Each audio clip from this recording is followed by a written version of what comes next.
And I think you will introduce the first speaker. Jane. Yes, thank you very much. Thanks, Esther. And thank you very much, Dan. I agree, it was a fantastic meeting. So we'll have about 20 minutes or so for each speaker. And our first speaker is Peyerl, who is a partner with Boston Strategic Partners, a dedicated life science and healthcare consulting firm. Dr. Peyerl holds a PhD in virology from Harvard and an MBA from the University of Colorado. He's authored over 20 peer-reviewed scientific articles, including articles from the field of health economics and outcomes research. And we're very lucky today to have him speaking on big data mining framed post-operative opioid issues. Dr. Peyerl, thank you. Yeah, thank you. Thank you very much. Dan, thanks for the opportunity to speak today. When Dan was telling me about this conference and the special interest group, we've done work with Dan in a previous life of his. We work with a number of healthcare companies and have access to a large electronic health record database. And Dan asked that we could dig into that data a little bit to help sort of frame the current opioid use issue in the United States. So very briefly, as was mentioned, I work for a dedicated healthcare consulting and research firm. We have three practice areas: business and clinical strategy, health economics and outcomes research, and medical communications. And the health economics and outcomes research, we do a lot of work with various pharmaceutical, medical device, and diagnostic companies. And one of the tools that we have at our disposal for this practice area is a large electronic health record database. This data set comes from Cerner. So for those of you who are not familiar, Cerner is the third largest medical record provider in the United States. They're in about 1,200 hospitals around the country, and roughly half of those hospitals have a data sharing agreement such that Cerner downloads and de-identifies all that data on a nightly basis and makes it available for research purposes. So the data goes back to January of 2000. We get updates to the data every 6 months. Most recently, just about a month ago, we received an update. So the data set that we were working with has roughly 63 million unique patients in the data set. And as I said, goes back to January 2000. We limited it to 2009 or 2010 going forward. To give you a sense of what's in that data, contained here are just some of the different variables that are in there. It's for all intents and purposes, everything that's in the electronic medical record with exception to the free text fields. So we have information about patients, the encounter, all of the medications that they receive, everything's time and date stamped. We know the quantities that they received. If it's infused, we know how much and at what rates they're infused. And what's really relevant here, I think, to this group is on the bottom right there, which is the fact that the data also contains pain scores for a large number of patients. So the objective of what I'm presenting here was really to do a brief study to examine the trends in the use of opioids in the perioperative setting by leveraging this data set containing 63 million unique patients. So we looked at a number of things which I'll go through here shortly. We had two patient cohorts that we included. The first, so Cohort A is the surgical cohort made up of various ICD-9 codes. We looked only at adults. ICD-9 procedure codes across a variety of different surgical procedures. We didn't specify if those procedures had to be inpatient or outpatient based. We did just require that they had a length of stay of less than 30 days. A few straightforward exclusion criteria, most notably, making sure that patients didn't have chronic pain that would potentially interfere with some of the findings. We then had a subgroup of this population which actually had multiple pain scores. So in this case, Cohort B had at least 2 pain scores before the surgical procedure and at least 2 afterwards, so we could look at changes in pain score based on how they were treated. So Out of the data set of 63 million patients, we had roughly 1.6 million in the first cohort of the surgical procedure population, and about 150,000 that had multiple pain scores. As you can see, it's pretty well distributed across a variety of different surgical procedures, primarily abdominal and pelvic, cardiovascular, and orthopedic procedures. As I mentioned, we have information about all of the drugs that they received, so we calculated MMEs for all of the patients where relevant, and as we'll go through this, I'll show you how we at least tried to control for the amount of morphine milligram equivalents that patients were receiving. The pain scores that are reported in the data set are just a standard 11-point pain score rating. So 1 to 3 was mild, 4 to 6 moderate, and 7 to 10 being severe. So of the population that we had, the majority of those patients are between 35 and or 36 and 65 years of age. They're female and primarily treated in the inpatient setting, more than half of them. Of note, roughly 1 in 3 patients experiences severe pain after surgery, and that's irrespective of their age, shown in the top and the middle, their gender, or the type of procedure they underwent. So roughly one third of patients severe, a third were moderate, and a third were reported mild pain. When we look at how these patients were treated,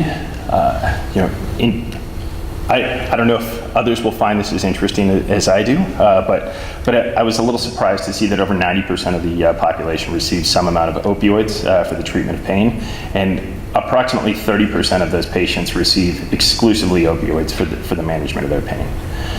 Now, Dan, maybe the message is getting out, because in 2012, you can see that there was a slight decline in the amount of opioid-only treated patients, or the percentage of patients receiving only opioids, but with a corresponding increase in patients who are receiving multimodal care.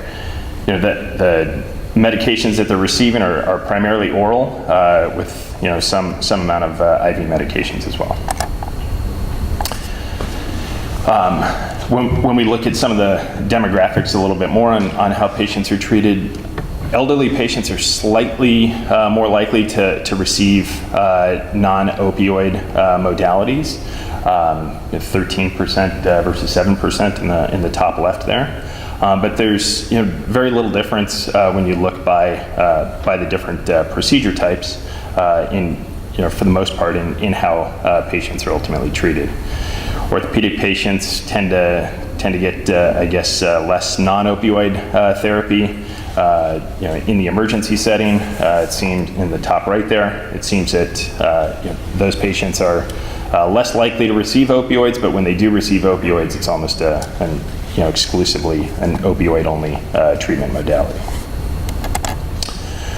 When we look at some of the outcomes, in general, 2/3 of surgery patients remain in the hospital for roughly 3 days, with very little change in that average length of stay over the last 7 years.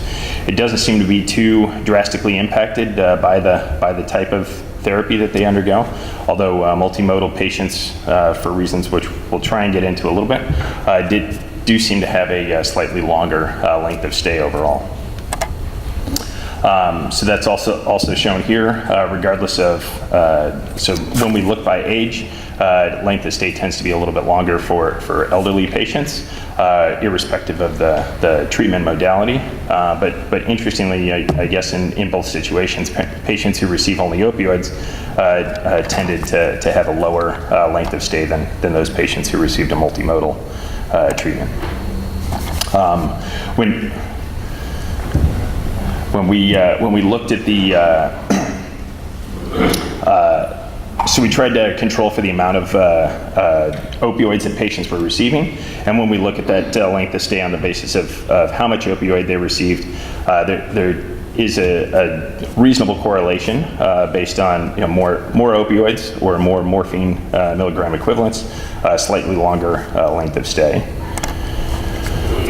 Another thing that I found rather interesting is when we look at the morphine milligram equivalents per day in patients. Overall, the surgical population received roughly 23 MMEs per day, which I understand to be sort of in the normal range, but I defer to other people. The opioid-only patient population actually received a lower amount of opioids than those patients who were on a multimodal therapy. So, yeah, I don't know what to make of this, but we see it across every one of the surgical procedures. In every case, when patients are on a multimodal therapy regimen, they're receiving a higher average amount of morphine milligram equivalents. The one exception would be for the elderly population, in which case multimodal patients did in fact receive less opioids overall. We are able to look at opioid-related adverse events in the population, and what we found is that overall, roughly a little over 11% of patients had some documented adverse drug event, which I think is in line with other publications. Roughly 11 to 15%, I believe, is what we found. The vast majority of those are genitourinary adverse events, with roughly 20% of patients actually having some type of GI event. And then we've broken down these opioid-related adverse events as well by different surgical procedures and based on the morphine milligram equivalents. So it's clear that the more opioids patients get, the greater the likelihood of an adverse event, and that seems to hold for all of the different surgical procedures. So, just in summary, then, approximately 1 in 3 patients experiences severe pain following surgery, regardless of age, gender, and surgical procedure. Over 60% of those patients are reporting moderate or severe pain immediately post-op. More than 90% of surgical population receives opioids for the treatment of pain, with about 30% of overall patients receiving only opioids. Multimodal treatment is not associated with a reduced opioid use, at least in the population of patients that we looked at, instead presenting higher morphine milligram equivalents than the opioid-only treated population. We observed an adverse event rate of roughly 11% of the post-surgical patient population as well. So with that, I'll take any questions.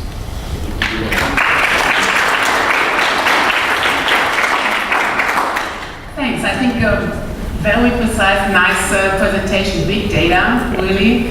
So we take 2 questions, and at the end we will discuss both all talks together. So 2 questions here, and one is there already, please. Right, my name is Schmidt. I don't know if this is on. No, I doesn't try. All right, I'll just speak louder. I guess I'm not surprised that with multimodal therapy that there's no reduced opioid use and that there is no reduction in length of stay. Oftentimes, pain is by itself a gating factor for when patients are going to be released from the hospital. So it suggests to me that for those patients who are taking opioids for pain, they're also getting multimodal therapy if they have more severe pain and are staying longer. So that's not a particular surprise. But what your data also shows is that one of the other factors that may be lengthening stay in the hospital is opioid-related GI events. And I'm wondering whether, with the advent of peripherally acting opioid antagonists, whether you see any trend toward the change, perhaps a reduction in length of stay with the use of peripheral opioid antagonists. Okay, so I guess 2 comments. We haven't dug too much into the adverse events yet, but when we look at the treatment modality by severity of pain, and I had this slide in here, I should have kept it in here, but we didn't see any significant differences between the choice to treat patients with opioid-only, a multimodal, or a non-opioid regimen based on the severity of pain that they reported. So I would speculate as well that the multimodal is being used for patients who have a greater amount of pain. They're using more tools to try and control that pain, and that's resulting in a longer length of stay, higher everything that we talked about. But I'm still struggling how to reconcile it with the fact that we don't see any differences in that treatment decision on the basis of their pain severity. Maybe Dan, we could invite you back in 2 years. Yeah, thank you. I actually agree with the point made by you both, not putting too much effort into this multimodal interpretation, because I think in Germany it's the same. We use multimodals for the more sick patients, older patients, and so on. So I agree on that. But nice, yeah. Next, and over last question. Jacques Chalit, Pittsburgh. When we audit the Cerner database, we found that there is at least 50 to 60% mistake. Okay. I want to know how in your database you account for that. The second question that I have for you is when we talk about length of stay, one of the fundamental problems that we have in the United States is that the length of stay is defined by the surgeon. There is no objective criteria, and this is one of the good things about ERAS, is that now we are seeing some objective criteria for discharging patients, and suddenly we are saving 3 to 4 days in the length of stay of our patients. The problem that we have, and I want to know in your database, how do you account for that?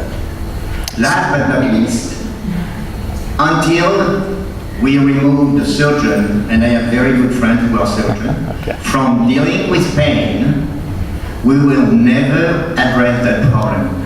Dan showed you some personal or close cases that he has. I can tell you that I had surgery personally, and my wife had surgery, and we did not use any opioid. We sold them on the street because we needed it was so expensive that we had to make some money. But at the end of the day, we had a nerve block for a very specific reason, and we did not use anything. And in the case of that, I think there is great hospital. It's not great hospital, it's great surgeon and great service, but the hospital cannot be defined as great if overall patients are discharged in this condition, the one that they were described by them. Yeah, so, I mean, I think your first comment about inaccuracies in the data, this is just fundamentally one of the issues associated with working with real-world data. The fact that we have 1.5 or 1.6 million patients in the data set, I know that there are going to be some errors in the prescribing information that are in there, but we don't have any way of rectifying that or determining the level of accuracy. So, unfortunately, I am simply reporting what was found in the data, and we do recognize that there are probably going to be some missed data points in there. There's certainly a lot of gaps in the data, but it does provide, I think, at least an initial window into how pain is being managed in the United States. With regard to the length of stay and the discharge itself, that's again calculated based on when the patient shows up and when they're ultimately sent home. We do intend to look more into some of those other factors at the time of discharge. What the pain is that's been reported at the time of discharge. Could we identify opportunities for where patients could have been discharged earlier on the basis of different measures? Okay, one quick question. Johan Georgios from Norway. You said 60% of the emergency patients only got opioids.